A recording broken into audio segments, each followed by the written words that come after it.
To set up the Castle Edge ESC to work with Vbar control, here's where you start. Come down to your browser, then come over to vstabby.info.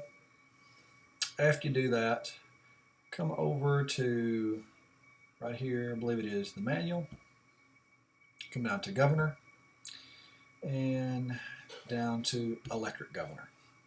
When you do, come down here to where you see Castle, Phoenix, or Edge HV in Vbar.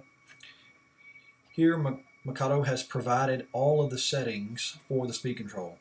Take your Castle and plug it in with the controller just as Castle tells you to. Each of the points you see highlighted here in yellow, make it exactly as I say. Notice you do not turn on auto rotation enable. It is unchecked. Brake strength is 0.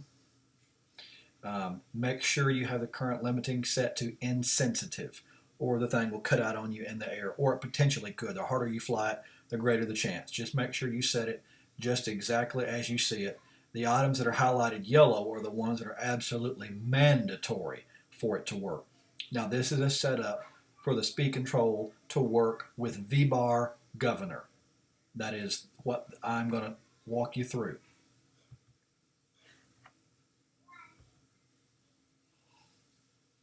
After you get all the settings and get the speed control programmed, then you will be ready to go to the actual setup. Alright guys, I'm going to walk you through the setup, setting up a Vbar control with a Castle Edge ESC. Now mine is the high voltage version, and the BEC version would vary just a little bit, but not much.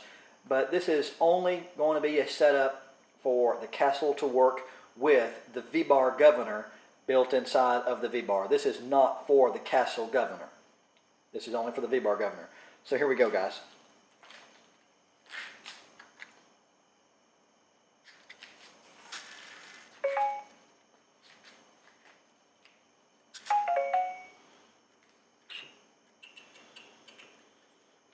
Come down to Model Setup. Come down to Setup Tools, ESC Setup Wizard. Come over and select Other. After that, come down and select Load Values. You'll have to hold the hold switch to highlight it to get it to work usually. I'm not going to proceed because mine's already set up. It will proceed to load the values. After it does, it will finish. When it does, come down to Governor Setup. After it does, the governor mode must say Vbar. If for some reason it does not, select Vbar eGovernor. After that, come down and Gov Setup. This is where, if you have a logo, you can simply select what you have in here, and it'll automatically sit there and fill out all the information. Sensor config, pinion, run up, all that. Now, of course, that's going to be provided you're using combo equipment. You know, if you're using a different motor and it's a different pole count, you know, just divide by 2 and adjust it accordingly. Whatever your pinion is, you know, the run-up limit. The run-up limit is going to be how quickly the governor takes to spool up from a dead stop. When you spool the model up, how long it actually takes before it comes up to a full spool up. Just to begin with, and just to start out with, just leave it at 4. It's a very acceptable value. Minimal throttle, just leave it at 20. After you do, come up here to Esc Endpoint. All right, to do this, you can go ahead, let me plug in the battery first, and we'll proceed.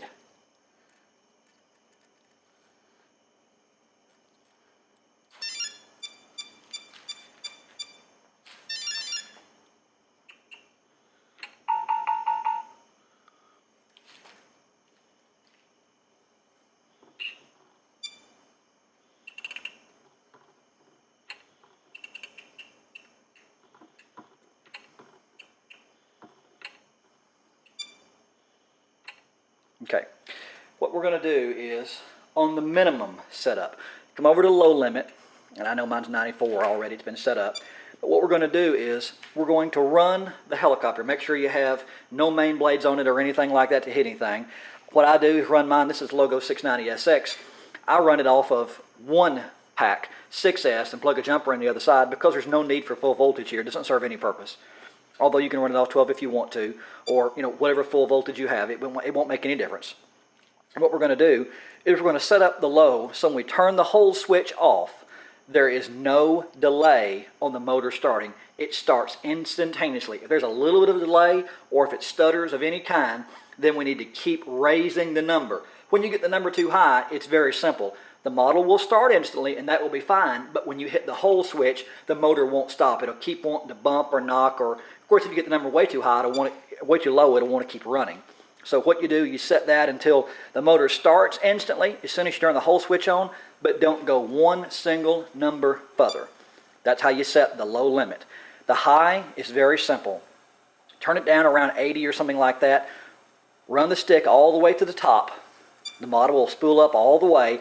After it does, start turning the number up. There is a light on the bottom of the Castle, and I forget if it changes, if it goes to green or if it goes to red or to amber. I forget what it is.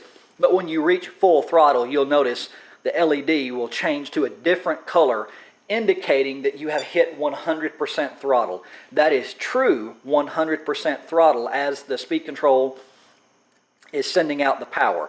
Once you reach that number, do not go one step further. Mine ended up matching at 94 and 94. They don't always, and it's not critical that they do, but the numbers should be fairly closely aligned with each other. When you do, you have set the points.